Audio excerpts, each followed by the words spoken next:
चलो भाई साहब एटॉमिक स्ट्रक्चर को कंटिन्यू रखते हुए, ठीक है, we had done some problems yesterday, और उन्हीं प्रॉब्लम्स के बेसिस पे और कुछ प्रॉब्लम्स अपन करेंगे, ठीक है।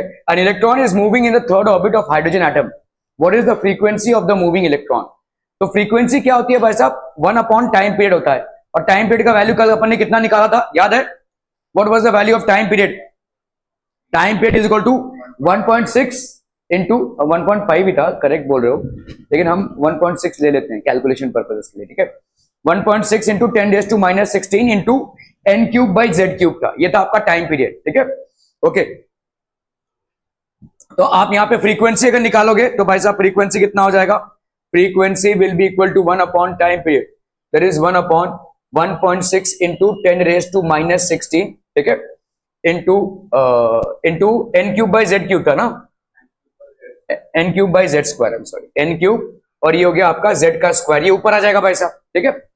अभी हाइड्रोजन एटम है तो z की वैल्यू कितनी हो जाएगी, 1, ठीक है, z की वैल्यू हो गई 1, 1.6 इंटू ये 10⁻16 ऊपर आ जाएगा, 10⁻⁻16 है तो ऊपर आ जाएगा, ये 1 अपॉन 10⁻16 है तो ऊपर आ गया, ठीक है, into into into into n का क्यूब, n का क्यूब भाई साहब थर्ड ऑर्बिट है, मतलब 3 का क्यूब, ठीक है। This will B basically the value, जितना भी आपका इसका आंसर आ जाए, ठीक है। तो अगर आप देखोगे यहाँ पे 10⁻16 है ना, तो 100 को अगर मैं 16 से डिवाइड करूं, 4 4 जा 16, 4 25 जा, 4 6 जा 24, 4 2 जा 8, 4 5 जा 20, तो ये हो गया आपका 6.25 इंटू यहाँ पे कितना हो गया 10⁻14, ठीक है, अपॉन कितना हो गया भाई साहब आपका 27, ठीक है, क्लियर है? ओके,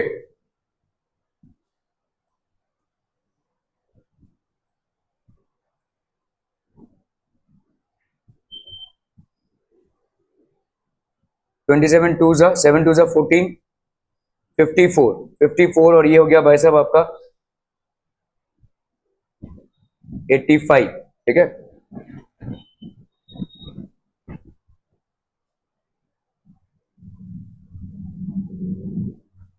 सेवन थ्री जा 21, 3 2 जा 6, 7 8, ये हो गया आपका 23, अप्रोक्सीमेटली आपका 0.23 आ गया, 0.23 इंटू 10⁻14 आ रहा है भाई साहब,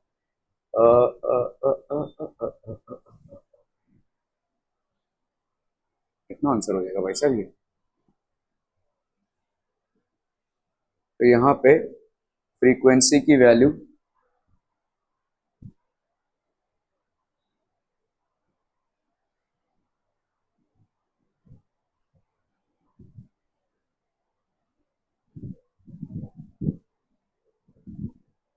1.5 ही लिया है यहाँ पे, तो कहीं पे 1.6 ले रहे, कहीं पे 1.5 धक करी। चलो भाई साहब अगर 1.5 ले लिया यहाँ पे तो आपका ये हो गया कितना, दिस विल बी 10⁻16 हो गया, ये ऊपर चला गया 1.5 इंटू 27, है ना,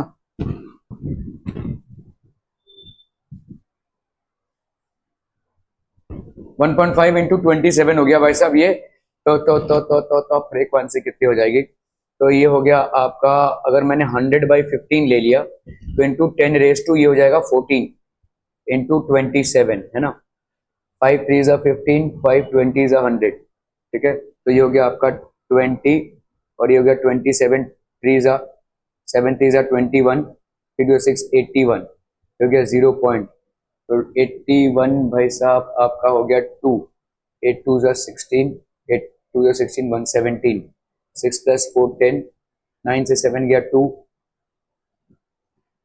240, ठीक है,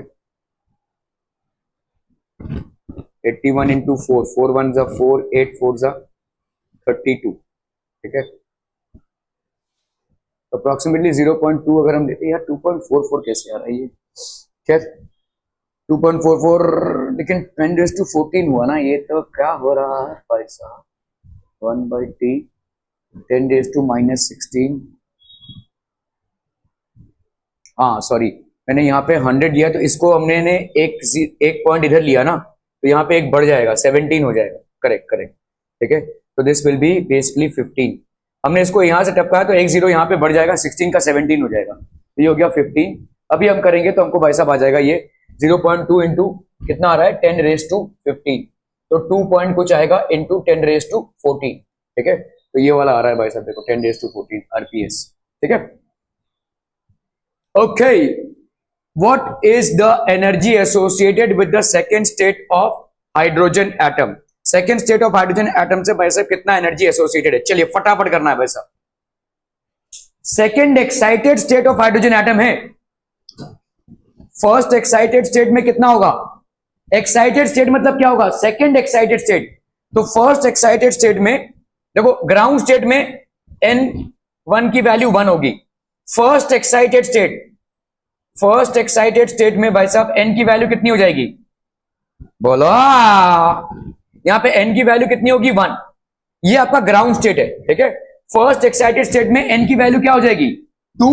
ठीक है, सेकेंड एक्साइटेड स्टेट में n की वैल्यू कितनी हो जाएगी? 3। ठीक है, what is the energy associated with the second excited state of hydrogen atom? तो सेकेंड एक्साइटेड स्टेट से कितना एनर्जी एसोसिएटेड है? ठीक है, तो आपका n आपका भाई साहब क्या हो जाएगा? What will be the energy associated? En is equal to कितना हो जाएगा बोलो? -21 2.18 इंटू 10⁻−18 है ना, यही है ना? ठीक है, 2.18 इंटू 10⁻−18 और बोलो भाई साहब z square n square by z square by, नहीं En की वैल्यू है वो, तो भाई साहब जब आपका एमिशन हो रहा है उसका फॉर्मूला है। En की वैल्यू भाई साहब n square by z square है ना। ध्यान दीजिए भाई साहब, यहां पे अपन निकल किया था ना टा, ये वाला जो है वो एमिशन स्पेक्ट्रम है। ठीक है, यहां पे आपका En का वैल्यू देखो RH बाई n का स्क्वायर। ठीक है, RH बाई z का स्क्वायर इंटू n का स्क्वायर, ये है ना, ये देखो ये वाला है z का स्क्वायर बाई n का स्क्वायर, RH z का स्क्वायर बाई n का स्क्वायर, तो माइनस दिस इंटू z का स्क्वायर बाई n का स्क्वायर। ठीक है, तो ये हो गया आपका -2.18 इंटू 10⁻−18। और second state of hydrogen atom है, तो z की वैल्यू कितनी हो जाएगी? 1। तो ये हो गया आपका 1। n का स्क्वायर, n की वैल्यू यहां पे कितनी हो जाएगी भाई साहब? सेकेंड, तो यहां पे आपका सेकेंड एक्साइटेड स्टेट मतलब n की वैल्यू हो जाएगी 3 का स्क्वायर। ठीक है, so this will B -2.18 into 10⁻−18 upon भाई साहब हो गया 9 2 जा 18, 9 4 जा अप्रोक्सीमेटली 36 है। ठीक है, ये वाला आ जाएगा देखो आपका, इसको अगर हम करेंगे -2.4। ठीक है, और यहाँ पे हो गया आपका 10⁻−19, यहाँ पे एक बढ़ जाएगा भाई साहब, this will be the joules, this is going to be the answer. वा क्लियर है? Are we clear on this one people? हम ओके ओके ओके।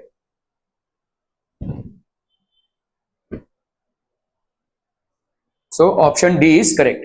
ठीक है, are we clear on this one? Okay okay okay.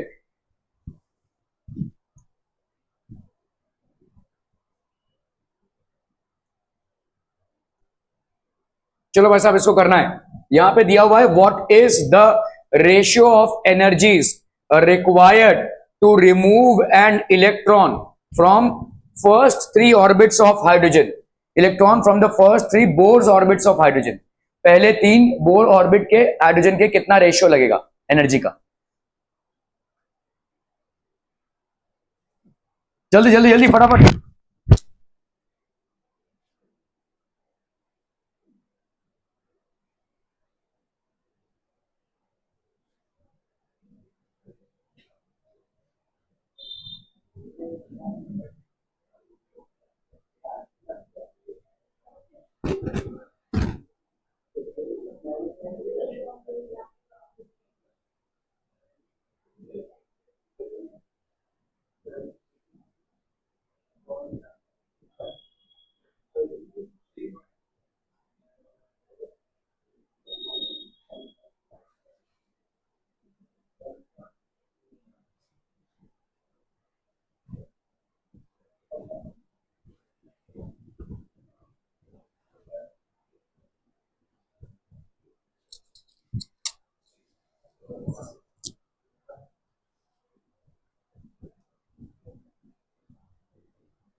Okay आपको भाई साहब मालूम है आपका nth ऑर्बिट में एनर्जी कितना होता है? What is the energy in the nth orbit? E is equal to जो आपका पहले ऑर्बिट का एनर्जी होगा z स्क्वायर बाई n का स्क्वायर, है ना, ऐसा लिख सकते हैं या RH भी लिख सकते हैं बेसिकली, ठीक है। ओके तो energy associated with the hydrogen atom is given by this, E not लिख सकते हैं, RH भी लिख सकते हैं, ठीक है। Okay ratio of energies to remove an electron, तो from equation 1 we can say that this relate the expression. तो अभी आप देखो यहां पे क्या हो जाएगा, पहले वाले का कितना होगा E, पहला वाला तो ये हो जाएगा E नॉट, Z हाइड्रोजन के लिए कितना होगा 1 और N1, तो यहां पे भाई साहब अपॉन 1 का स्क्वायर, तो ये हो गया E नॉट, पहले वाले का हो गया भाई साहब E नॉट, ठीक है। दूसरे वाले का कितना हो जाएगा, अरे बोलो ना बोलो, ठीक है, दूसरे वाले का हो जाएगा again E not into Z square by N का स्क्वायर, तो Z तो भाई साहब वैल्यू वही है E नॉट, और यहाँ पे Z का स्क्वायर है, Z का स्क्वायर मतलब 1/4, ठीक है, 1/4 हो गया। तीसरे वाले का कितना हो जाएगा, तीसरे वाले का हो जाएगा भाई साहब E नॉट इंटू 1/9, तो ये हो गया भाई साहब E नॉट बाई 9। अभी इनको संभालो, E naught is to E naught by 4 is to E naught by 9, तो ये रेशियो क्या हो जाएगा भाई साहब 1:1/4 इज टू 1/9, ठीक है, जिसको अपन क्या लिख सकते हैं 9 4 36 ना, 36 इज टू 4 9 36, 9 4 36, 36 9 इज टू 4। क्या ये समझ में आ रहा है? अगर ऐसे नहीं करना है तो आप ऐसे भी कर सकते हैं, देखो यहाँ पे आपका ई एन का वैल्यू क्या होता है -RH Z बाई एन का स्क्वायर, ये होता है भाई साहब आपका ई एन का वैल्यू। तो फर्स्ट ऑर्बिट ऑफ हाइड्रोजन के लिए क्या हो जाएगा -RH, हाइड्रोजन है तो Z की वैल्यू 1 ही होनी है, और फर्स्ट ऑर्बिट है तो N की वैल्यू भी 1 हो गई, तो 1/1 का स्क्वायर, तो ये हो गया भाई साहब E1 की वैल्यू कितनी आ गई -RH, ठीक है। इसी तरह से भाई साहब E2 की वैल्यू कितनी आ जाएगी, E2 की वैल्यू आ जाएगी भाई साहब, E2 की वैल्यू हो जाएगी -RH Z अपॉन 2 का स्क्वायर, Z अपॉन भाई साहब N का स्क्वायर, तो ये हो गया आपका -RH 1/2 का स्क्वायर दैट इज 4, तो ये हो गया E2 का वैल्यू, ठीक है। E3 का वैल्यू क्या हो जाएगा भाई साहब -RH Z अपॉन N का स्क्वायर, तो ये हो गया आपका -RH Z की वैल्यू तो 1 है, और यहाँ पे हो गया 3 का स्क्वायर, तो 3 का स्क्वायर भाई साहब आपको कितना दे देगा 9, ठीक है। तो RH तो E3 की वैल्यू हो गई इतनी। अभी अगर हम करें E1 is to E2 is to E3 is equal to, यहाँ पे हो गया -RH is to -RH by 4 is to -RH by 9, ठीक है। तो यहाँ पे भाई साहब सब माइनस, तो इसको पूरे को मल्टीप्लाई कर दो -1/RH और 36 से मल्टीप्लाई कर दो भाई साहब, ठीक है। तो माइनस माइनस कैंसिल हो गया, RH कैंसिल हो गया, ये हो गया 1, यहाँ पे हो गया 4 9 जा नहीं, यहाँ पे 36 हो गया ना, 36 ये हो जाएगा भाई साहब आपका 4 9 जा, ये हो गया 9 इज टू 9 4 जा, तो ये हो गया 36 is to 9 is to 4। Are we clear on this one people हम, ठीक है। सो दिस रेशियो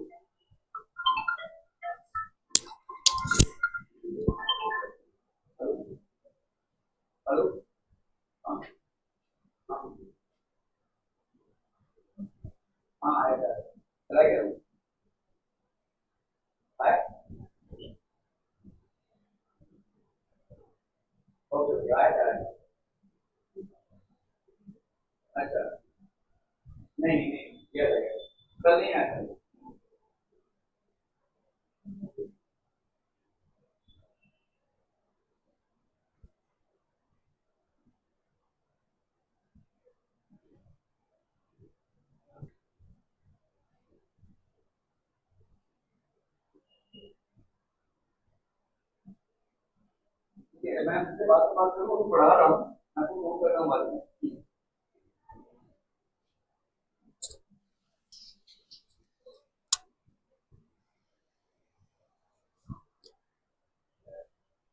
ठीक है, तो ये हो गया 36 is to 9 is to 4। Are we clear on this one part people? Okay okay okay.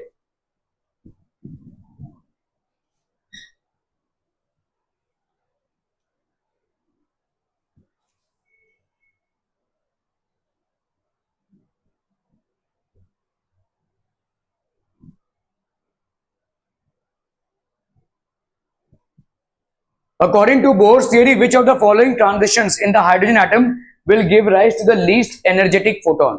सबसे कम एनर्जेटिक फोटोन किस में आएगा?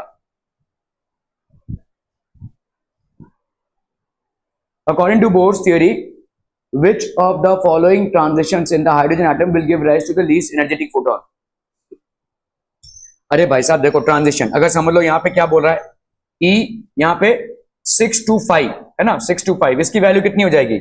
सॉरी RH माइनस नहीं होगा यहाँ पे, ठीक है, ट्रांजिशन है ये RH, ठीक है, यहाँ पे कितना होगा 1/N1 का स्क्वायर, दैट इज N5 का स्क्वायर, मतलब यहाँ पे हो गया आपका भाई साहब 1/5 का स्क्वायर माइनस 1/6 का स्क्वायर, यही होता है ना एनर्जी ऑफ अ ट्रांजिशन, ठीक है।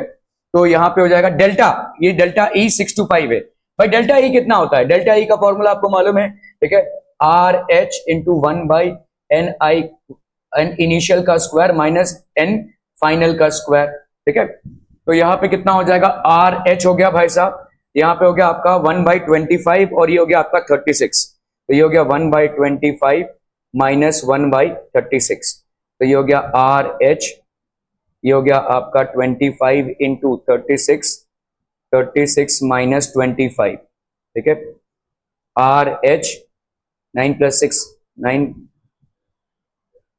11 है ना, 11/25 इंटू 36 कितना आ रहा है, 25 इंटू 36, हाँ 900, ओके, तो ये हो गया भाई साहब आपका 900, ठीक है, RH। तो ये हो गया आपका डेल्टा E, कहां से कहां, 6 to 5 में, ठीक है। चलिए भाई साहब अभी आपको करना है 5 to 3 में ऐसा ही, ठीक है, डेल्टा E भाई साहब 5 to 3 में कितना हो जाएगा, RH 1/3 का स्क्वायर माइनस 1/5 का स्क्वायर, सो ये हो गया आपका RH, यहाँ पे आपका हो गया कितना 9 और ये हो गया आपका 25 इंटू 9 कितना हो जाएगा भाई साहब, 25 इंटू 9, 9 5 45, 9 2 18, 225 और इधर कितना हो गया भाई साहब 25 minus 9, 25 minus 9, so that will B RH 16/225, ये हो गया आपका डेल्टा E 5 to 3, ठीक है, 5 to 3, ओके। और क्या है भाई साहब आपका डेल्टा E 6 to 1, ठीक है, तो डेल्टा E 6 to 1 देखना पड़ेगा हमको, यहाँ पे क्या करना है, will give you the least energetic photon, delta E भाई साहब 6 to 1 करें अगर हम RH, ठीक है, RH कितना हो जाएगा भाई साहब 1 का स्क्वायर माइनस 1/6 का square, so that will B RH, ये हो गया 1 माइनस 1/36, तो ये हो गया कितना भाई साहब आपका RH इंटू 35/36, ठीक है भाई साहब, क्लियर है, ओके क्लियर, ओके। इसी तरह से 5 to 4, तो डेल्टा E आपका 5 to 4 कितना हो जाएगा बोलो, ये हो गया आपका RH, ठीक है, 1/4 का स्क्वायर माइनस 1/5 का स्क्वायर, सो ये हो गया आपका RH 1/16 माइनस 1/25, तो ये हो गया आपका RH 16 इंटू 25, यहाँ पे कहीं पे किया था क्या, नहीं, ठीक है, तो आपका यहाँ पे हो गया 16 into 25, that will be how much, 25 5 6 30 6 12 13 14 15, ये हो गया 25 0 400, ये हो गया 400 और इधर हो गया 25 माइनस 16, ठीक है, तो दिस विल बी RH 9/400, ठीक है। तो अभी आपको भाई साहब देखना है कि इन फ्रैक्शंस में से कौन सा सबसे लीस्ट है, ठीक है, इन फ्रैक्शंस में से, तो चार, बाकी RH तो सब में कांस्टेंट है, ठीक है, तो आप चारों फ्रैक्शंस को प्लेस कर दीजिए यहाँ पे, this will B 11/900, this will B, ये आपका 6 to 5 वाला है ना, और ये 5 to 3 वाला है, तो ये हो गया आपका 16/225 और आपका भाई साहब 6 to 1 वाला है कितना 35/36, ठीक है, और भाई साहब आपका 5 to 4 वाला है कितना 9/400, ठीक है, क्लियर है। तो सबसे लीस्ट वैल्यू किसकी हो जाएगी 11/900, देखो ये वाला तो बहुत मैक्सिमम हो जाएगा, ठीक है, क्योंकि इसका न्यूमरेटर बहुत हाई है, ठीक है, तो इसको तो भाई साहब ये तो हाईएस्ट वाला हो जाएगा 11/900, 16/225 और ये आपका 400, ये आपका सबसे हाईएस्ट डिनोमिनेटर है, ठीक है, हाईएस्ट डिनोमिनेटर है, और सबसे अगर देखोगे 11, ये ऑब्वियसली भाई साहब ये कंपैरिजन में ये सबसे कम आएगा, ठीक है। So 11/900 and this pertains to 6 to 1। तो आपका भाई साहब 6 to 1 में लीस्ट एनर्जी होनी चाहिए। देख लेते हैं भाई साहब आंसर है, इसमें सब कैलकुलेट किया है भाई साहब, बाप रे।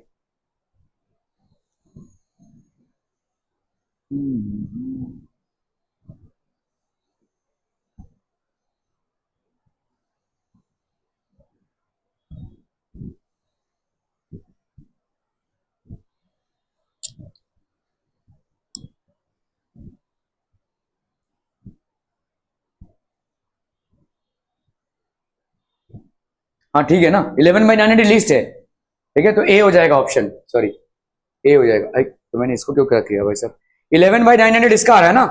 सो ऑब्वियस सी बात है भाई साहब, आपका 11/900 is the least fraction, is the least fraction, तो therefore A is the least energy emitted, ठीक है, clear.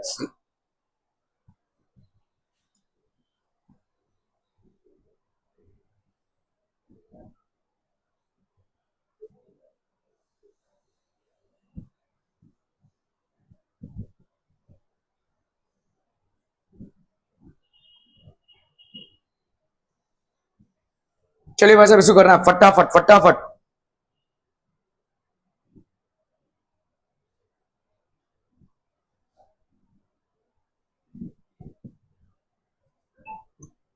What is the correct order of energy difference between adjacent energy levels in a hydrogen atom? Adjacent hydrogen energy levels in a hydrogen atom। अभी देखो energy का क्या है, En is equal to अपन क्या लिख सकते हैं, -13.6 इलेक्ट्रॉन वोल्ट और -2.18 इंटू 10⁻⁻18, है ना, ये है ना, 10⁻⁻18। और यहां पे क्या है भाई साहब आपका n/z का स्क्वायर, नहीं z/n का स्क्वायर, क्या था भाई साहब, z/n का स्क्वायर ना, हाँ वही RH z/n का स्क्वायर। तो यहां पे हो जाएगा भाई साहब आपका z/n का स्क्वायर। एक काम करो भाई साहब, इसको 13.6 इलेक्ट्रॉन वोल्ट भी लिख सकते हैं ना, -13.6 इलेक्ट्रॉन वोल्ट, ठीक है। तो ये हो जाएगा भाई साहब आपका z/n का square, this is going to be z/n का स्क्वायर। ये हो गया एनर्जी।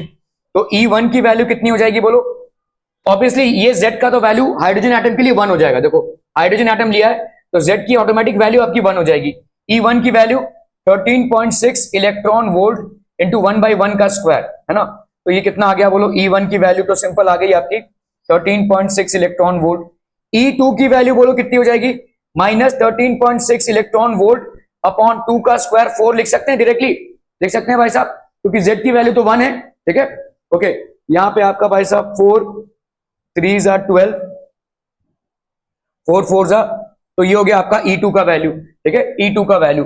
चलिए भाई साहब E3 की वैल्यू देख लेते हैं। यहाँ पे E3 की वैल्यू कितनी हो जाएगी, -13.6 इलेक्ट्रॉन वोल्ट। सृष्टि कुमारी नीचे क्या डिनोमिनेटर डालू, ये पूरा यहाँ पे ना ब्लैंक दिख रहा है मेरे को। बोलिए बोलिए जल्दी, देखा मैं जानता था जवाब नहीं आएगा आप में से कोई भी, क्योंकि आप लोग इंटरेस्टेड ही नहीं है बिल्कुल भी। सीधा साधा एक फॉर्मूला है भाई साहब। अब Z की वैल्यू मैंने बोला आपको 1 हो जाएगा, N की वैल्यू जब 1 है तो आपने 1 डाला, N की वैल्यू जब 2 है तो आपने 4 डाला, N की वैल्यू जब 3 है तो यहाँ पे क्या डालोगे, 3 का स्क्वायर दैट इज 9। अभी भी गलत बोल रहे हैं, ठीक है, 3 का स्क्वायर दैट इज 9, क्योंकि आप लोग बिल्कुल भी इंटरेस्ट नहीं देख रहे हैं, बिल्कुल भी नहीं, ठीक है। मेरे पास दो तरीके हैं, या तो मैं हर वीक में आपका टेस्ट लेता रहूं, इनफैक्ट दो टेस्ट ले लूं ताकि आप तवे पे रहें, और क्या कर सकते हैं, क्योंकि आपको बिल्कुल इंटरेस्ट है ही नहीं। सिंपल सा फॉर्मूला है भाई साहब, उसके ऊपर वैल्यूज बिठाने हैं। मैं आपसे पूछ रहा हूं, बता ही नहीं पा रहे हैं, because you are not bothered. 9 1 जा 9, ठीक है। वैसे भी टेस्ट चालू करने वाला हूं मैं। 9 4 जा 36, 9 5 जा 45, तो 1.5 अप्रोक्सीमेटली इलेक्ट्रॉन वोल्ट हो गया ये, ठीक है। E3 की वैल्यू हो गई। E4 की वैल्यू कितनी हो जाएगी, -13.6 इलेक्ट्रॉन वोल्ट अपॉन, यहाँ पे 4 का वैल्यू हो गया 16, ठीक है। तो 16 भाई साहब कितना आ जाएगा, 16 मतलब आ गया आपका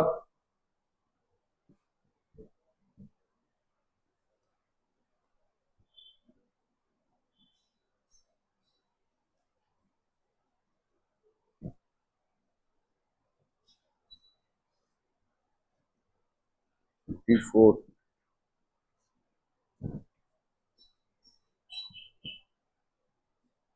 0.8 इलेक्ट्रॉन वोल्ट, ठीक है। तो ये हो गया भाई साहब E4 का वैल्यू, ठीक है।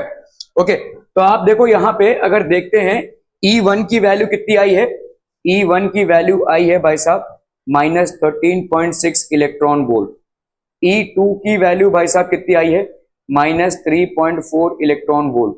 E3 की वैल्यू भाई साहब कितनी आई है -1.5 इलेक्ट्रॉन वोल्ट, ठीक है। और E4 की वैल्यू आई है -0.8 इलेक्ट्रॉन वोल्ट अप्रोक्सीमेटली, ठीक है, -0.8 इलेक्ट्रॉन वोल्ट। आपको यहां पे पूछा है what is the correct order, तो E2 माइनस E1 सबसे ज्यादा डिफरेंस किसमें है, E2 माइनस E1 में है। देखो क्योंकि यहाँ पे 3.4 है, यहाँ पे 1.5 है, ठीक है, हार्डली मतलब 1 पॉइंट कुछ डिफरेंस है, ठीक है, 1.5 का डिफरेंस होगा। यहाँ पे 1.5 का 0.8 है, अगेन 0.8 का डिफरेंस होगा, ठीक है। यहाँ पे भाई साहब सबसे मैक्सिमम डिफरेंस है, ठीक है।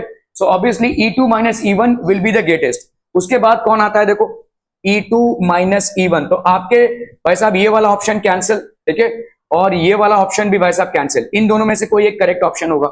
अभी आप देख लो यहाँ पे E4 माइनस E3 का वैल्यू कितना आ जाएगा -0.8 -1.5, तो ये हो गया 1.5 minus 0.8, that will be how much, approximately 0.7, है ना, 0.7।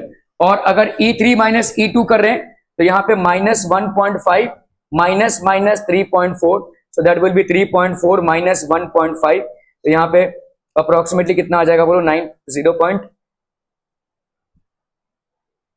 कितना आ रहा है भाई साहब, ये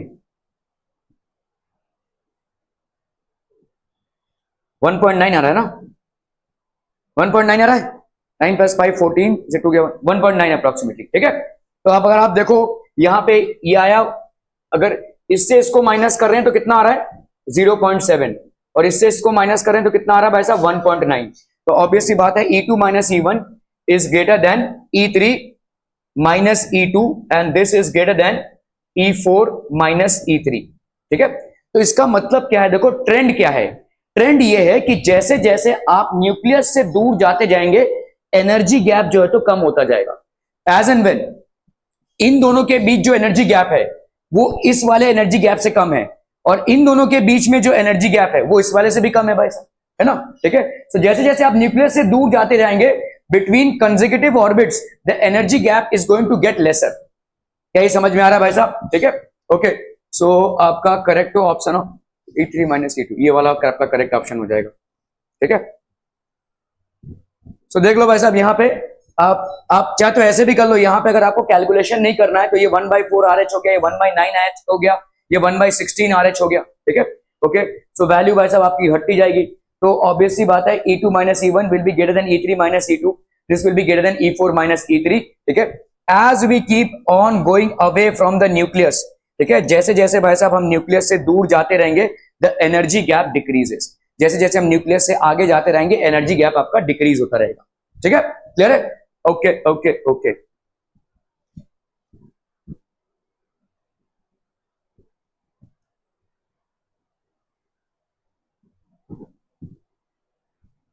सृष्टि कुमारी ये सवाल होना चाहिए एकदम आसान लल्लू पंजू सवाल है, चलिए फटाफट, पूरा महिला मंडल ये सवाल होना चाहिए भाई साहब।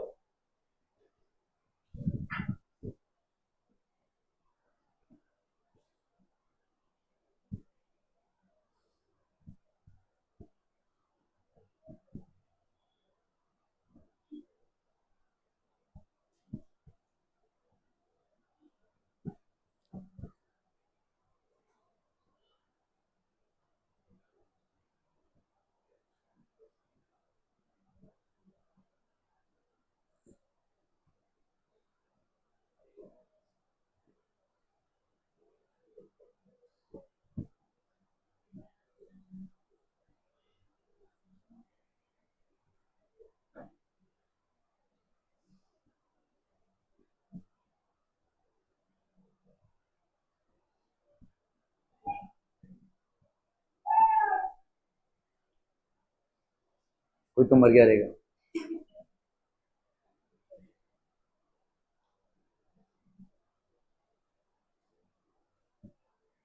हो गया, done done done. In Bohr's model of an atom, when an electron jumps from n1 to n3, how much energy will be emitted or absorbed? यहाँ पे 1 से 3 में जा रहा है तो एनर्जी अब्सॉर्ब होगी या एमिट होगी? नहीं, 1 से 3 में जा रहा है तो अब्सॉर्ब होगी, 3 से 1 में जब आएगा तो एमिट होगी।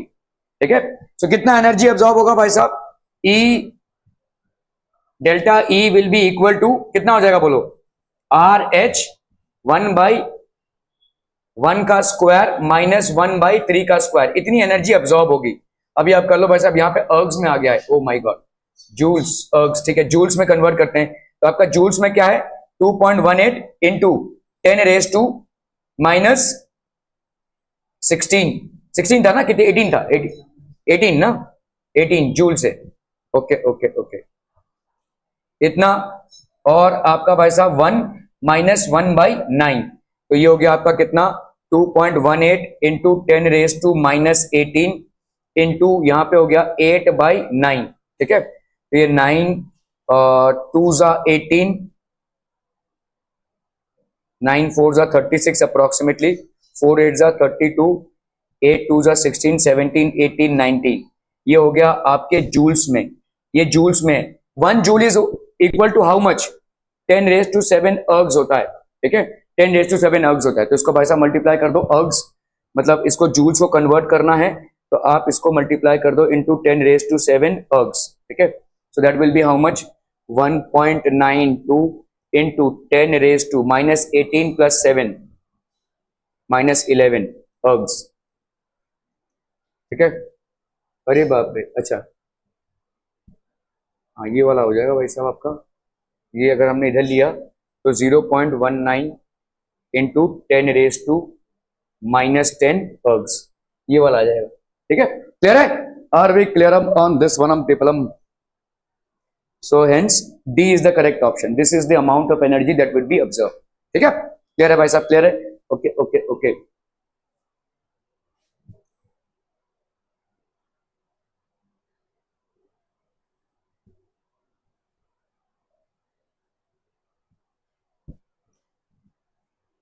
सबसे ज्यादा एनर्जी कौन से ट्रांजिशन में लगेगा? चलिए फटाफट से करना है भाई साहब, सबसे ज्यादा एनर्जी कौन से ट्रांजिशन में लगेगा?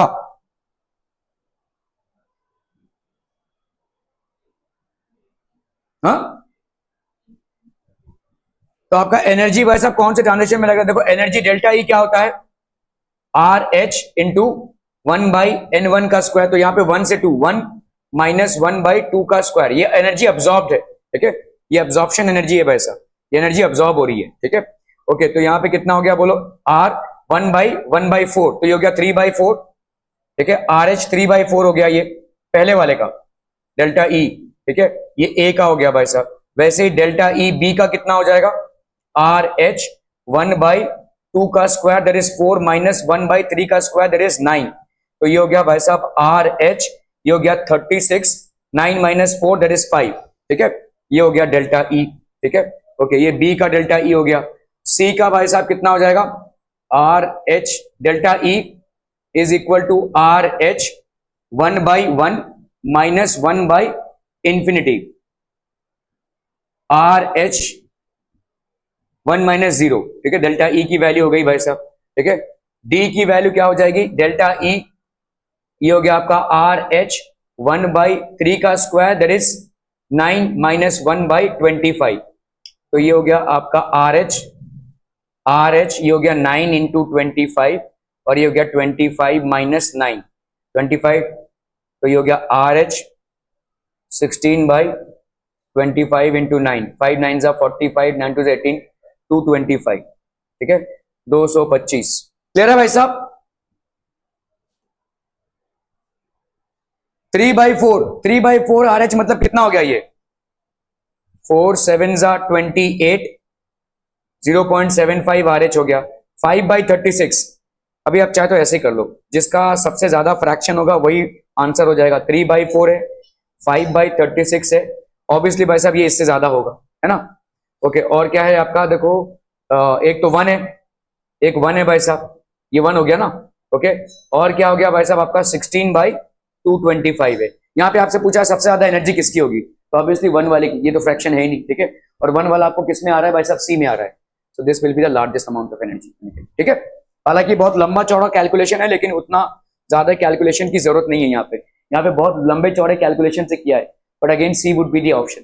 ठीक है, आप यहाँ पे आर एच की वैल्यू डालें या ना डालें, जो वाली फ्रैक्शन की वैल्यू सबसे ज्यादा होगी ऑब्वियसली वही वाला आंसर हो जाएगा आपका। ठीक है, क्लियर है?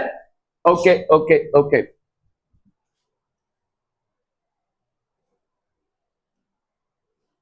Based on the equation E is equal to आपका भाई साहब -2.178 इंटू 10⁻⁻18 Z बाई एन का स्क्वायर। ठीक है, ये आपका energy of the nth orbit होता है।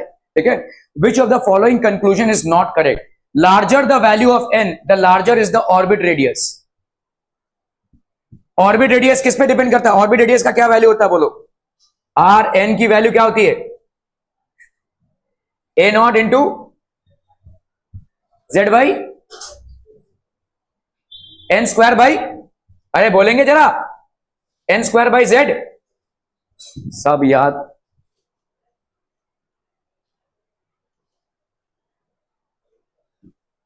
तुम लोग कुछ भी नोट्स वगैरह नहीं बनाते हो। ये देखो यहाँ पे है आपका आर एन की वैल्यू, आर एन की value A naught into N square by Z है। ठीक है, एन स्क्वायर बाई जेड है। ए नॉट तो वैल्यू फिक्स हो गई भाई साहब आपकी। ठीक है, तो भाई साहब यहाँ पे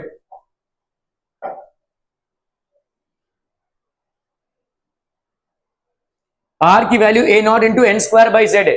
larger the value of N, larger is the orbit radius. क्या सही है भाई? जितना वैल्यू होगा एन का ज्यादा उतना ऑर्बिट रेडियस होगा। करेक्ट है भाई साहब? सो दिस इज करेक्ट। ठीक है, यहाँ पे नॉट करेक्ट पूछा है, तो ये तो करेक्ट है भाई साहब। Equation can be use to calculate the change in energy when electron changes the orbit. भाई साहब ये वाले इक्वेशन से आप कैलकुलेट कर सकते हो कि नहीं? अरे equation can be use to calculate the change in energy. Delta E की वैल्यू क्या होती है? डेल्टा ई की वैल्यू भाई साहब इसी से तो लाते हैं आप। ठीक है, आर एच इंटू 1/n1 का स्क्वायर माइनस 1/n2 का स्क्वायर, ये ला कहां से रहे हैं? इसी से तो ला रहे हैं। ठीक है, क्लियर है? Okay, so yes this can be used, this equation can be used to calculate energy, change in the energy when an electron changes the orbit. For n is equal to 1, the electron has more negative energy than it has for n is equal to 6, which means that the electron is more loosely bound. ये गलत है आपका भाई साहब। ठीक है, for n is equal to 1, the electron has more negative energy.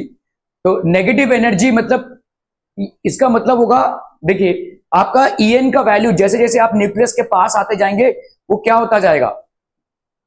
It will be more. ठीक है, मोर मतलब आपका एनर्जी ज्यादा हो जाएगा, विच मीन्स, तो ये आपका गलत है।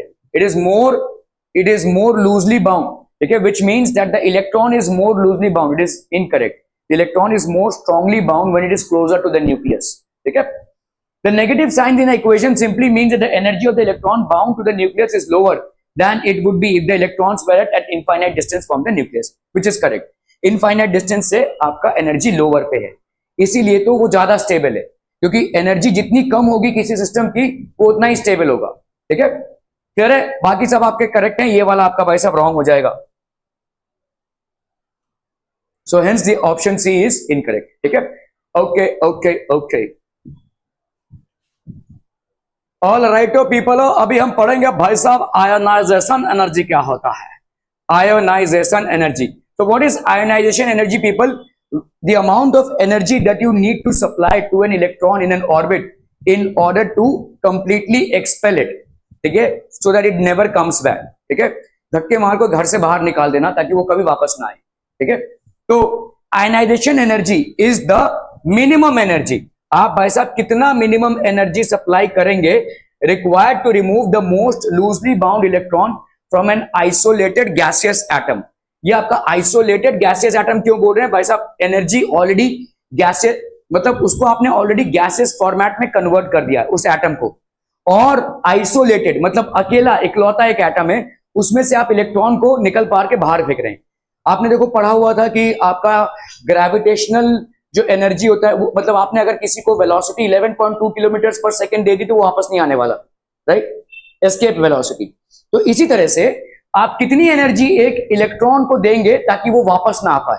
ठीक है, तो आपने देखा भाई साहब, आपको इसका मतलब क्या है? इलेक्ट्रॉन को इनफाइनाइट ऑर्बिट पे भेजना है। अगर इनफाइनाइट ऑर्बिट पे भेजना है तो एन की वैल्यू क्या हो जाएगी? इन्फिनिटी हो जाएगी। तो कितना एनर्जी आप देंगे भाई साहब? इसका इजी सा कैलकुलेशन क्या हो जाएगा आपका? Delta E will be equal to R H by 1/n1 का स्क्वायर। मतलब 1 का स्क्वायर है ना, 1 बाई लेट से यहाँ पे आप यही लिखते हैं ना n1 का स्क्वायर माइनस 1 बाई n2 का स्क्वायर, ये एब्जॉर्प्शन एनर्जी है, ठीक है। तो मतलब आप यहाँ पे कैलकुलेट कर लो, आर एच की वैल्यू डालो यहाँ पे माइनस 2.18 जो भी है, ठीक है, नहीं माइनस नहीं है, 2.18 इंटू 10⁻⁻18, ठीक है, और यहाँ पे 1/1 माइनस 1 बाई यहाँ पे n2 की वैल्यू हो जाएगी इन्फिनिटी, और 1 बाई इन्फिनिटी का स्क्वायर मतलब ये हो जाएगा 0, ठीक है। तो approximately this is the amount of energy that you need to do, ठीक है। यहाँ पे भाई साहब z स्क्वायर है, z square by n square, तो अगर आप भाई साहब किसी को भेज रहे हैं, ठीक है, तो सेपरेशन एनर्जी, तो ये है आपका ionisation energy. Ionisation energy for hydrogen like species is calculated this way, ठीक है। n2 is the final energy, तो n2 की वैल्यू यहाँ पे इंफिनिटी होती है, n1 की वैल्यू भाई साहब initial energy of the level of an electron, ठीक है। Okay, so separation energy is the minimum energy required to remove an electron from any state other than the ground state in an isolated gases atom, ठीक है। तो आपका भाई साहब दो चीजें हैं, एक है ionisation energy, remove the most loosely bound electron, ठीक है, remove the most loosely bound electron from an isolated, तो कौन सा सबसे लूजली बाउंड इलेक्ट्रॉन है जो सबसे आउटर मोस्ट ऑर्बिट में होगा, उसको भगाना आयनाइजेशन एनर्जी है, ठीक है। इसको लिख लीजिए, ionisation energy is the minimum energy that is required to remove the most loosely bound electron from an isolated gaseous atom.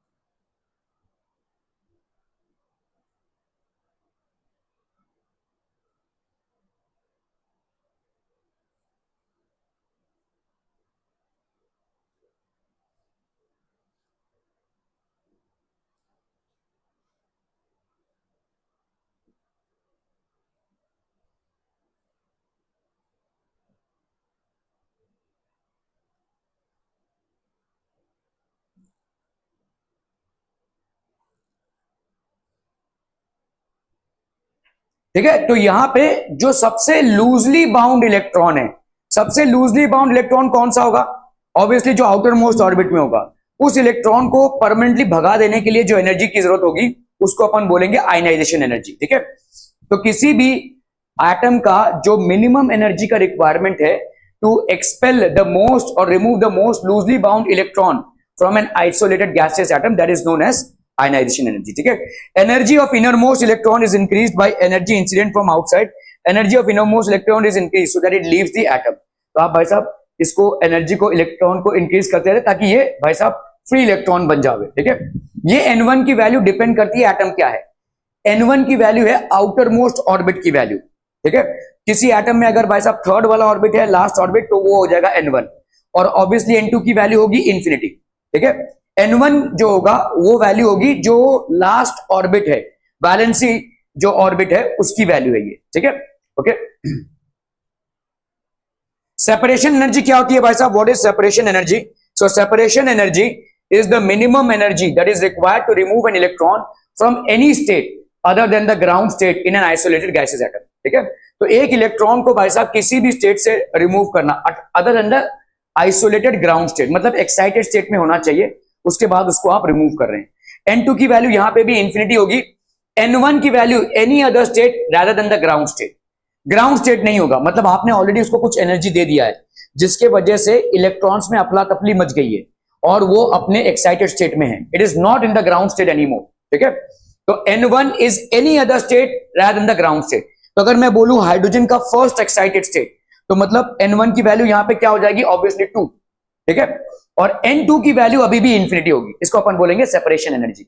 So separation energy is calculated when the atom is no longer in the ground state, it is again in the excited state and in the gaseous state, but it is not in the ground state, it is in the excited state wherein the electron has already jumped to a different orbit other than the ground state, ठीक है।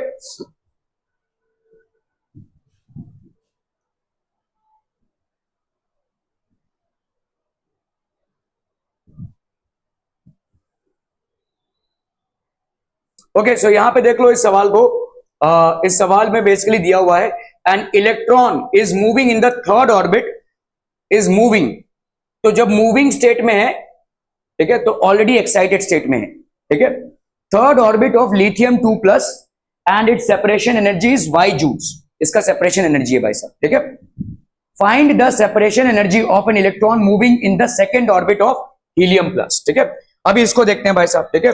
Applying the formula for separation energy of, तो पहले तो हम क्या करेंगे, applying the formula for separation energy of lithium, तो आपका सेपरेशन एनर्जी क्या होगा, what is the separation energy, separation energy हो जाएगा भाई साहब ऑब्वियसली RZ, ठीक है, into Z square upon 1/N1 का स्क्वायर माइनस 1/N2 का स्क्वायर।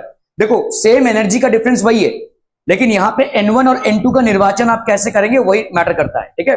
अभी लिथियम है, तो लिथियम का भाई साहब क्या हो जाएगा, lithium is having an atomic number of 3, तो यहां पे आपका Z का वैल्यू कितना हो जाएगा 3 का स्क्वायर, ठीक है। So obviously this will be how much, RH into 3 का स्क्वायर।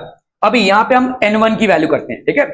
N1 की वैल्यू कितनी हो जाएगी, electron is moving in the third orbit, आपका भाई साहब थर्ड ऑर्बिट में मूव हो रहा है, तो N1 की वैल्यू कितनी हो जाएगी 3, सिंपल है भाई साहब। एन इलेक्ट्रॉन, तो ये एटम आपका ग्राउंड स्टेट में नहीं है, ठीक है, तो एक्साइटेड स्टेट में ऑलरेडी है। जो सेपरेशन एनर्जी का कैलकुलेशन आप करते हैं वो हमेशा एक्साइटेड स्टेट में ही करते हैं, तो ये हो जाएगा आपका 1/3 का स्क्वायर। अभी ये मूव हो रहा है कहां पे, सेपरेशन एनर्जी की बात कर रहे हैं, तो सेपरेशन एनर्जी की बात कर रहे हैं मतलब ये इनफाइनाइट पे मूव हो रहा है, ठीक है, तो इसकी वैल्यू भाई साहब क्या हो गई 1/∞ का स्क्वायर, और ये सेपरेशन एनर्जी कितना दिया हुआ है यहाँ पे, वाई जूल्स का दिया हुआ है, this is given as Y joules, ठीक है। तो वाई की वैल्यू कितनी हो गई RH, ठीक है, ये हो गया भाई साहब आपका 9, और यहां पे हो गया आपका 1/9, ठीक है, 1/9, ये कैंसिल कैंसिल, तो y की वैल्यू कितनी हो गई RH, सेपरेशन एनर्जी, ठीक है, ओके।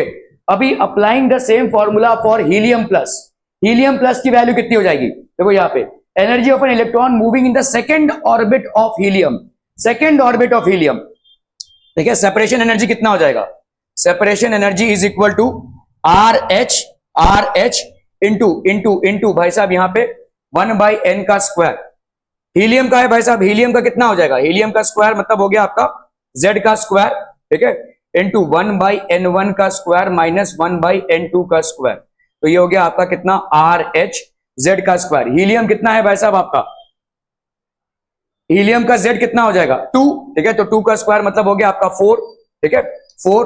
देखो यहां पे y की वैल्यू क्या है, RH के बराबर है, ठीक है, उसको अपन निपटेंगे, 1/N1 का square moving in the second orbit, तो आपका 1/2 का स्क्वायर माइनस, तो यहाँ पे 1/∞ का स्क्वायर है ना, तो यहाँ पे हो गया RH की जगह पे आप क्या डाल सकते हैं y, ठीक है, y इंटू 4 इंटू ये कितना हो जाएगा 1/4, तो ये तो भाई साहब आपका इंफिनिटी है, तो यहाँ पे 4 और 4 का भाई साहब कैंसिलेशन हो गया, बचा कितना आपका y, तो आंसर आ जाएगा आपका भाई साहब y, ठीक है, this would be the correct option.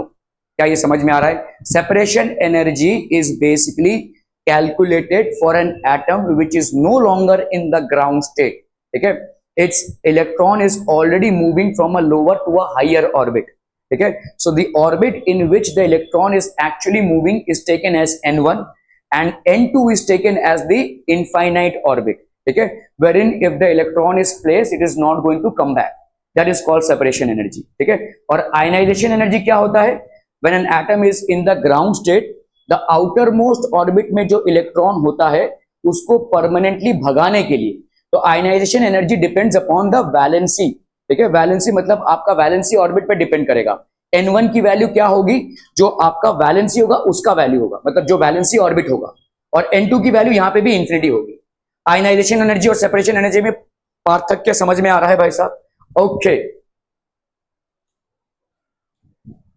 Kinetic energy and potential energy, ठीक है, तो आपने देखा भाई साहब काइनेटिक एनर्जी क्या होता है, kinetic energy of any body, अभी भाई साहब इलेक्ट्रॉन एक वेलोसिटी से घूम रहा है v, तो उसकी काइनेटिक एनर्जी कितनी हो जाएगी 12mv², ये तो अपन बचपन से पढ़ते आए, तो काइनेटिक एनर्जी भाई साहब क्या हो जाएगी 12mv², और ये पॉजिटिव क्यों होगी, पॉजिटिव क्यों होगी काइनेटिक एनर्जी, महिला मंडल 1 विकेट डाउन, महिला मंडल 2, अरे पॉजिटिव क्यों होगी भाई साहब, ओए चाची बच्चों वाला सवाल पूछ रहा हूं, पॉजिटिव क्यों दिया हुआ है वहां पे kinetic energy,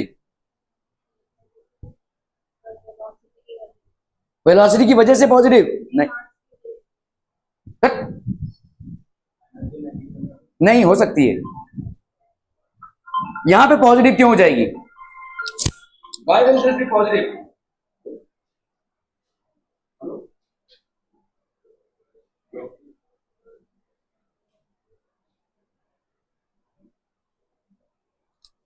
Why will it be positive? अरे भाई साहब, मास नेगेटिव नहीं हो सकता, और v यहाँ पे v स्क्वायर है, अगर वो नेगेटिव भी होगा तो भी पॉजिटिव हो जाएगा। ठीक है, that is the reason it is basically positive. Centripetal force भाई साहब कूलम फोर्स के बराबर है। M V square by R किसके बराबर हो जाएगा? K Z E square by R का स्क्वायर।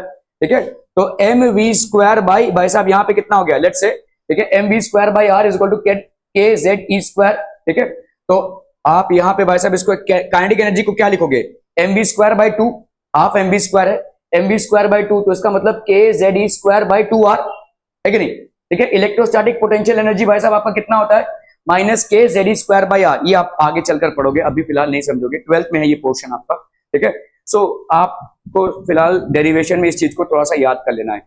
इलेक्ट्रोस्टैटिक पोटेंशियल एनर्जी होता है के जेड ई का स्क्वायर। के की वैल्यू यहाँ पे हो जाएगी आपकी 1/4 पाई एप्सिलॉन नॉट। तो टोटल एनर्जी आपका कितना हो गया? Potential energy plus kinetic energy.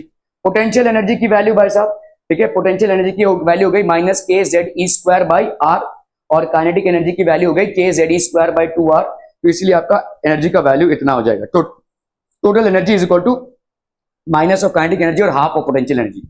Okay, चलिए भाई साहब एक बार और फिर से समझ लेते हैं। तो काइनेटिक एनर्जी की वैल्यू क्या हो गई?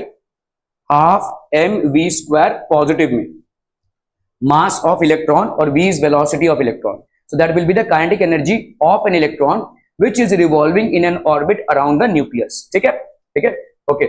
अभी आप देखो यहाँ पे आपका जो ये कल हमने देखा कि भाई साहब अगर कोई इलेक्ट्रॉन है जो घूम रहा है, ठीक है, इलेक्ट्रॉन है जो घूम रहा है किसी ऑर्बिट में, तो ये इलेक्ट्रॉन है भाई साहब जो घूम रहा है किसी ऑर्बिट में, ये आपका भाई साहब है रेडियस आर, ये आपका रेडियस आर है, तो इसका सेंट्रीपिटल फोर्स कितना हो जाएगा?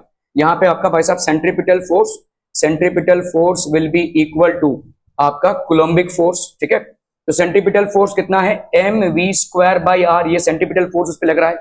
और इलेक्ट्रोस्टैटिक फोर्स कल अपन ने देखा क्या होता है? 1/4 pi epsilon naught Q1 Q2 by R का स्क्वायर। अभी Q1 Q2 बाई आर का स्क्वायर मतलब देखो इस 1/4 पाई एप्सिलॉन नॉट को अपन क्या लिख सकते हैं? कैपिटल के, कांस्टेंट।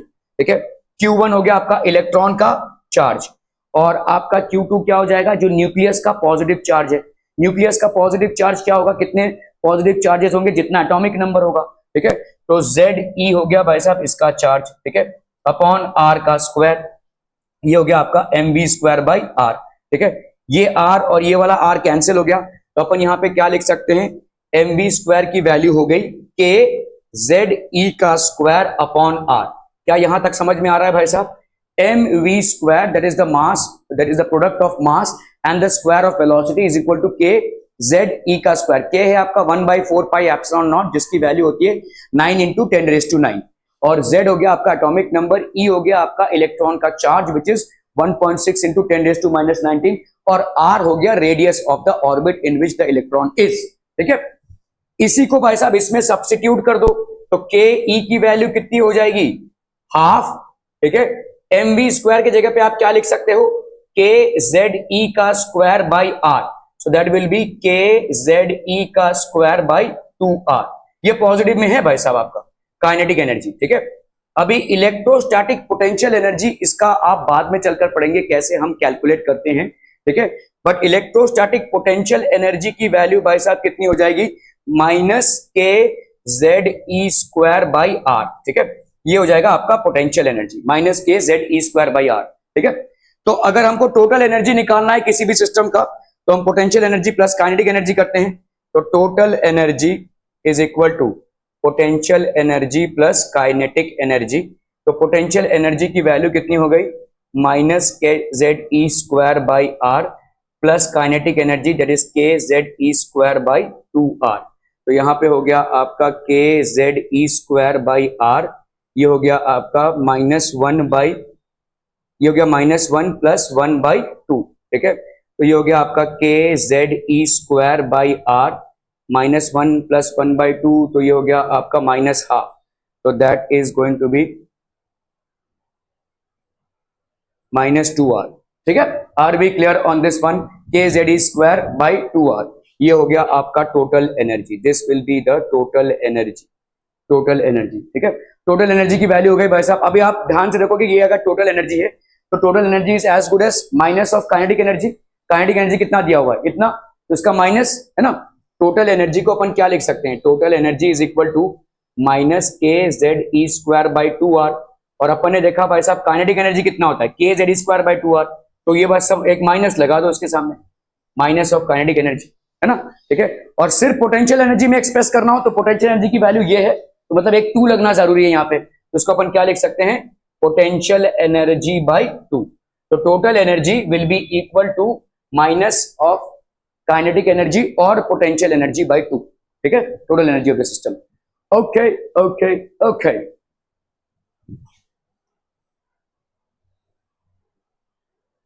चलिए भाई साहब इसको करना है फटाफट। Potential energy of an electron in a hydrogen atom is this much. ठीक है, फाइंड इट्स काइनेटिक एनर्जी।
चलिए फटाफट कीजिए, सवाल तो हो गया।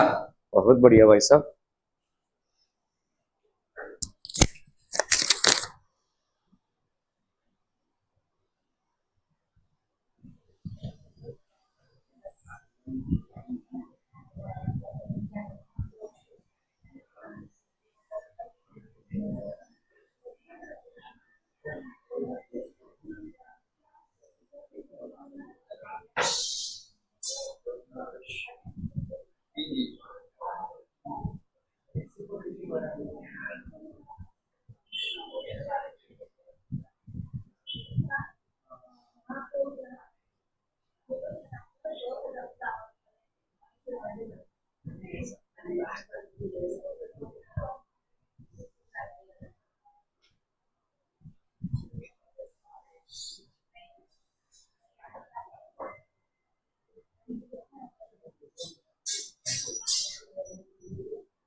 नहीं नहीं था, सवाल हुआ क्या? हाँ हुआ। Potential energy of an electron in hydrogen atom is इतना, फाइंड इट्स काइनेटिक एनर्जी। भाई साहब काइनेटिक एनर्जी कितना हो जाएगा? देखो अभी हमने देखा कि आपका जो टोटल एनर्जी है वो किसके बराबर है? Just now we saw the total energy is equal to आपका भाई साहब minus of kinetic energy is equal to potential energy by 2। ठीक है, so this is equal to potential energy by 2 is equal to minus kinetic energy. तो आपस में ये दोनों बराबर हो जाएंगे। ठीक है, okay. Potential energy of an electron is how much? यहाँ पे पोटेंशियल एनर्जी दिया हुआ है, तो माइनस 3.02 बाई 2 अगर हम कर लें, this will be equal to its kinetic energy minus में। ठीक है, तो ये माइनस और माइनस कैंसिल हो गया, तो दिस विल बी 2 15 जा 30, 2 1 जा 2, तो 1.51। तो ये आपका ए वाला आंसर करेक्ट हो जाएगा भाई साहब। ठीक है, this one will be current. Okay okay okay,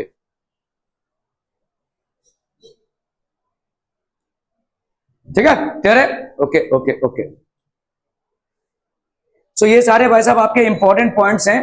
bourse angular momentum in electron nth orbit mvr is equal to nh by 2 pi. ठीक है, r n की वैल्यू भाई साहब क्या हो जाएगी? n square a by z। ठीक है, तो 0.529 n स्क्वायर बाई z हो गया भाई साहब। एनर्जी ऑफ एन इलेक्ट्रॉन कितना हो जाएगा? 2.18 इंटू 10⁻⁻18 z बाई n का स्क्वायर। ठीक है, velocity of an electron 2.189 into 10⁻⁶ z by n। बहुत इंपॉर्टेंट फॉर्मूले है भाई साहब। टाइम पीरियड ऑफ रेवोल्यूशन कहीं कहीं पे 1.6 लिया, वो मुझे नहीं मालूम क्यों लिया है। 1.52 into 10⁻⁻16 n cube by z का स्क्वायर, ये हो गया आपका time period. Frequency of electron भाई साहब इसको करोगे 1/t का उल्टा है। ठीक है, 1/t का उल्टा है। ठीक है, इसको एक्चुअली में याद रखने की जरूरत भी नहीं है। जिन फैक्टर्स को आपको याद रखना है along with their numerical values, those are these ones, क्योंकि आप एग्जामिनेशन हॉल में इसको अफोर्ड नहीं कर सकते हैं इतना कैलकुलेशन। तो ई एन की वैल्यू जो है, जैसे आपका भाई साहब -2.18 इंटू 10⁻⁻18, जिसका दूसरा वर्जन क्या है भाई साहब? जिसका दूसरा वर्जन है -13.6 electron volt z by N का स्क्वायर। ठीक है, इसका ही दूसरा वर्जन है। ठीक है, क्लियर है? इलेक्ट्रॉन वोल्ट्स में इसको आपको याद रखना है -2.189 इंटू 10⁻⁶ z बाई एन तो फॉर्मूला का है, लेकिन ये जो वैल्यू है -2 और ये वैल्यू भी आपको याद रखनी है, मीटर पर सेकेंड में है। Time period of revolution 1.52 into 10⁻⁻16, that will B time period of revolution. 1.52 into 10⁻⁻16 n cube by z का स्क्वायर। ठीक है, एनर्जी डिफरेंस, ठीक है, ये हो जाएगा आपका RH 1/n1 का स्क्वायर माइनस 1/n2 का स्क्वायर। आयनाइजेशन एनर्जी कितना होता है भाई साहब? आयनाइजेशन एनर्जी n1 और n2, gaseous atom, ground state. ठीक है, और आपका n1 क्या होगा? वैलेंसी ऑर्बिट होगी भाई साहब। ठीक है, n1 की वैल्यू अगर 1 होती है आयनाइजेशन एनर्जी में, और n2 की वैल्यू, यहां पे अगर भाई साहब देखो हाइड्रोजन एटम है, तो हाइड्रोजन में वैलेंसी एटम कौन सा हो जाएगा? वैलेंसी ऑर्बिट भाई साहब 1 ही होगा। ठीक है, लेकिन दूसरे एटम्स में जो वैलेंसी ऑर्बिट होगी वो होगा भाई साहब n1 का वैल्यू। ठीक है, वहां से आप इलेक्ट्रॉन को परमानेंटली निकाल रहे हैं। सेपरेशन एनर्जी क्या हो जाएगा? RH इंटू जेड का स्क्वायर 1/n1 का स्क्वायर n2 का स्क्वायर। n2 यहां पे भी इंफिनिटी होगा, लेकिन n1 की वैल्यू क्या होगी? n1 की वैल्यू वो होगी, मतलब एक्साइटेड स्टेट में जो हम पे इलेक्ट्रॉन जाकर अभी पहुंचा है। ठीक है, n1 is basically any state other than the ground state. ये आपका ग्राउंड स्टेट होगा, n1 यहाँ पे ग्राउंड स्टेट होगा, ये n1 will be any state then the ground state. ठीक है, क्लियर है भाई साहब? तो दीज आर तमाम things that we have studied and now we will see something else. ठीक है, so what is it that we have studied? Spectral lines, हमने बोर्स मॉडल देखा, हमने बोर के पोस्टुलेट्स देखे, ठीक है। Now we will learn about the drawbacks of Bohr's model, ठीक है। व्हाट आर द ड्रॉबैक्स और demerits or disadvantages of Bohr's model. We will also consider de Broglie का इक्वेशन। इलेक्ट्रॉन का जो मूवमेंट है, अभी तक आपने इलेक्ट्रोमैग्नेटिक वेव्स पढ़ा था, अभी आप पढ़ेंगे भाई साहब इलेक्ट्रॉन का जो मूवमेंट है वो एक वेव की तरह है, ठीक है। अभी तक आपने क्या पढ़ा है भाई साहब? बोर क्या बोल रहे हैं? बोर बोल रहे हैं कि जैसा आपने अभी तक, ये आपका एटम है, ये इलेक्ट्रॉन भाई साहब ऑर्बिट में घूम रहा है, तो अभी आप पढ़ेंगे कि ऑर्बिट में नहीं भाई साहब, ये ऐसे घूम रहा है। Electron is basically moving like a wave. It is not moving in a straight orbit. It is moving like a wave. ठीक है। Dual behavior of light, इसका थोड़ा बहुत आभास आपको हो ही गया होगा। Particle nature of light and wave nature of light. Heisenberg का अनसर्टेनिटी प्रिंसिपल, ठीक है। ये इंसान अगर थोड़े दिन और जिंदा रहता तो भाई साहब कुछ और ही डिवाइस करके गया होता, ठीक है, क्योंकि ये इंसान बहुत ज्यादा डिमांड में था when world war was going on. Germany के साइंटिस्ट थे ये, और मतलब इनको मारने की कोशिश की गई, ठीक है। The allied powers actually tried to kill him. एक मूवी भी बनी है इनके मारने के ऊपर, जो प्रोपेगेंडा रचा गया। Heisenberg was basically an eminent scientist, ठीक है, और इनका न्यूक्लियर थियरी पे या न्यूक्लियर जो रिएक्शंस हैं उन पे काफी सारा कंट्रीब्यूशन रहा है, ठीक है। So we will study that as well. Okay, चलिए भाई साहब, बोर का जो मतलब आपका थियरी था वो कहां पे फेल हो गया? It failed to explain the line spectra of multi-electron species. Line spectra जो multi-electron species के हैं उसको ये फेल हो गया भाई साहब, ठीक है। It failed to explain the line spectra of मतलब हाइड्रोजन तक तो बात ठीक थी, लेकिन हाइड्रोजन के ऊपर जो मामला बढ़ा तो ये failed to multi-electron species. It violates Heisenberg का uncertainty principle. हाइसेनबर्ग के uncertainty principle को ये वायलेट करता है। Bohr's theory considers electrons to have both a known radius as well as a known orbit. एक known radius और एक known orbit में, that is a known position and momentum at the same time, which is impossible according to Heisenberg का uncertainty principle. तो मतलब bore का, तो Heisenberg क्या बोलते हैं कि आप एक ही टाइम पे एक उसका पोजीशन और मोमेंटम को डिफाइन नहीं कर सकते। अगर आप मोमेंटम निकालने जाते हैं किसी माइक्रोस्कोपिक पार्टिकल का तो उसका पोजीशन इंपैक्ट हो जाएगा। अगर आप एग्जैक्ट पोजीशन को लोकेट करने जाते हैं तो उसका मोमेंटम इंपैक्ट हो जाएगा, ठीक है। So that is what Heisenberg's uncertainty principle states, ठीक है। It failed to account for the finer details, ये सब आपके भाई साहब finer details of the hydrogen spectrum. It failed to explain the splitting of spectral lines, ये सब भाई साहब आपका बोर का फेलियर था, ठीक है। Apart from Bohr's model there were certain effects, ठीक है। ये आपका जीमेन इफेक्ट है। It is the phenomena of splitting up of spectral lines. तो आपके भाई साहब ये स्पेक्ट्रल लाइन है, इसका स्प्लिट अप होना, ठीक है। एक स्पेक्ट्रल लाइन का और भी लाइंस में स्प्लिट अप हो जाना, ठीक है, इसको अपन बोलते हैं भाई साहब जीमेन इफेक्ट। द स्प्लिटिंग अप, ये एक स्पेक्ट्रल लाइन आपको अभी तक दिख रहा था, अभी भाई साहब इसके भी टुकड़े होने लगे, ठीक है, इसके भी टुकड़े होने लगे। तो जैसे आप वो बारकोड देखते हो, बारकोड में ऐसा लाइन से रहता है, देखा है आपने? तो वो जो लाइन है, एक मोटा सा लाइन रहता है, उस लाइन के अगर टुकड़े कर दो तो ये छोटे छोटे लाइंस निकल आएंगे, वैसा ही splitting up of spectral lines है, ठीक है। So this is basically splitting up of spectral lines into several components in the presence of a magnetic field. जैसे ही आप मैग्नेटिक फील्ड को लाते हैं तो आपका जो स्पेक्ट्रल लाइन है एटम्स का, ठीक है, वो भाई साहब और ज्यादा स्प्लिट हो जाता है। तो this is due to magnetism, ठीक है, due to magnetism. Stark effect क्या होता है? In the phenomena of splitting up of spectral lines in the presence of an electric field. तो स्टार्क इफेक्ट जो है इलेक्ट्रिक फील्ड से कॉरेस्पॉन्ड करता है, और जीमेन इफेक्ट जो है तो भाई साहब मैग्नेटिक फील्ड से। बाकी दोनों में ही splitting up of spectral lines होता है, ठीक है। तो दोनों में ही स्पेक्ट्रल लाइंस का स्प्लिटिंग अप होता है। स्टार्क में आपका भाई साहब ड्यू टू इलेक्ट्रिक फील्ड होता है, और जीमेन में आपका ड्यू टू मैग्नेटिक फील्ड होता है, ठीक है। ओके, तो आपका two important developments are as follows. एक तो था भाई साहब आपका डुअल नेचर ऑफ मैटर। हर एक मैटर का भाई साहब दोहरा नेचर है, दोहरा स्वभाव है। मतलब एक तो it is behaving as a particle nature, और एक it is behaving as a wave as well, ठीक है। हाइसेनबर्ग का uncertainty principle. So these are the two things that are of very much of importance, okay. तो electromagnetic radiation has a particle nature as well as a wave nature. तो electromagnetic radiation का भाई साहब particle nature भी होता है और भाई साहब आपका वेव नेचर भी होता है। Electromagnetic radiation has a particle nature as well as a wave nature. It moves like a particle and it moves like a wave as well, ठीक है। This it is interesting to study its nature in quantum theory. Light is also electromagnetic radiation. आपका light जो है वो पूरे electromagnetic spectrum का एक छोटा सा पार्ट है.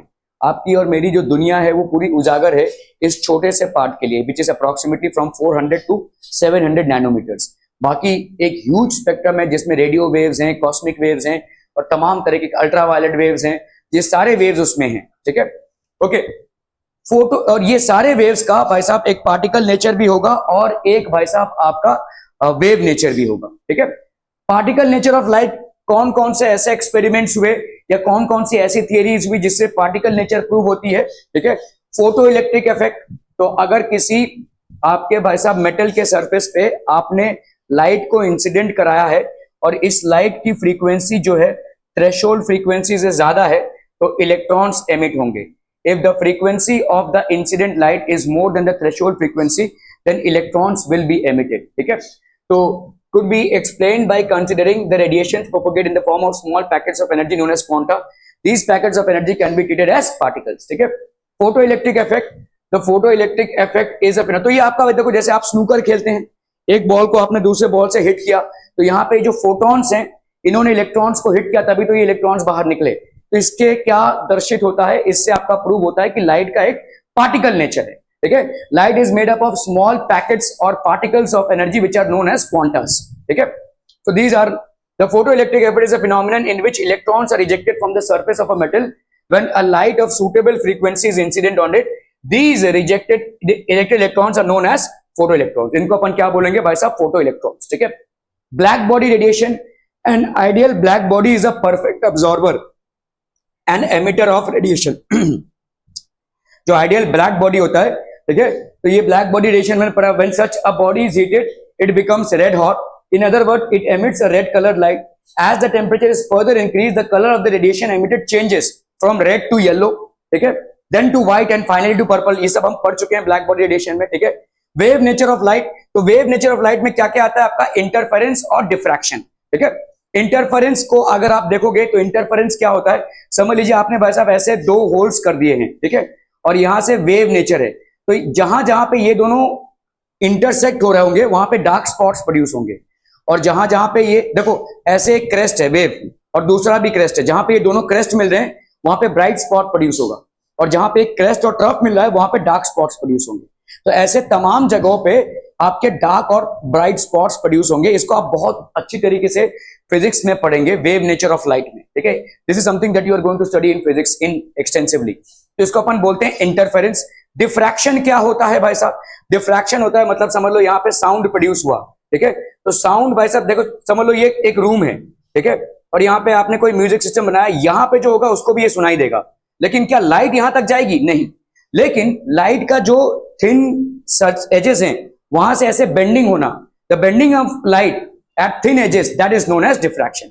जब आप भाई साहब खिड़की खोलते हो और उसमें से धूप आती है तो आप मतलब ऐसे आना चाहिए ना, लेकिन आप देखोगे थिन एजेस में ऐसे जाएगा थोड़ा सा. ठीक है, जैसे थिन एजेस मतलब कैसे बोलूं, ऐसे ये वाला देखो, इसमें से अगर आप किसी लाइट को देखने की कोशिश करोगे, ठीक है, ऐसा, या अगर आपने ब्लेड लिया हो, ब्लेड आपने देखा होगा राइट, देखो ये ऐसा ब्लेड होता है ना, तो यहाँ पे ऐसे ऐसे इसके जो थिन एजेस होते हैं, इस ब्लेड से यहां से नहीं, यहां से देखने के, दो ब्लेड्स को अगर आप रख दो ऐसे, ठीक है, दो ब्लेड्स को ऐसे रख के एक लाइट को देखने की कोशिश करोगे तो लाइट बेसिकली आपको दिखेगा कि ऐसे थिन एजेस में ऐसे जा रहा है. एक्चुअली ऐसे जाना चाहिए लेकिन आपको ऐसे जाता हुआ दिखेगा. This property is known as diffraction. और ये इसलिए होता है क्योंकि लाइट आपका वेव तरीके से ट्रांसफर होता है. It basically travels in a wave motion. क्या ये समझ में आ रहा है भाई साहब? Diffraction, it is the phenomena in which the bending or turning of a wave, such a light wave, takes place when it encounters an obstacle such as edge or a hole whose size is comparable to the wavelength of the wave. ठीक है, तो इस तरह के आपके चीजें हैं जो हम और ज्यादा पढ़ेंगे और